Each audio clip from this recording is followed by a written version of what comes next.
एक छोटे से गांव में मिट्टू नाम का एक प्यारा बच्चा रहता था। उसका सबसे अच्छा दोस्त था उसका कुत्ता टॉमी। टॉमी बहुत समझदार था और हमेशा मिट्टू की रक्षा करता था। एक दिन मिट्टू और टॉमी बगीचे में खेल रहे थे। अचानक उन्हें एक आवाज सुनाई दी, ची ची ची। मिट्टू बोला, अरे टॉमी, ये आवाज कहाँ से आ रही है? टॉमी भौंकते हुए एक पेड़ के नीचे गया। वहां एक नन्ही सी चिड़िया गिरी हुई थी। उसका पंख चोटिल था। मिट्टू ने प्यार से कहा, डरो मत छोटी चिड़िया, हम तुम्हारी मदद करेंगे। मिट्टू घर से रुई और पानी लाया। टॉमी ने चिड़िया की रखवाली की ताकि कोई उसे परेशान न करे। थोड़ी देर में चिड़िया ठीक महसूस करने लगी।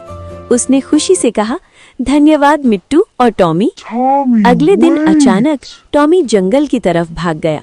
मिट्टू डर गया और उसे ढूंढने लगा।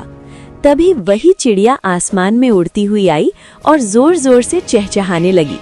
मिट्टू ने उसकी आवाज का पीछा किया और टॉमी को ढूंढ लिया।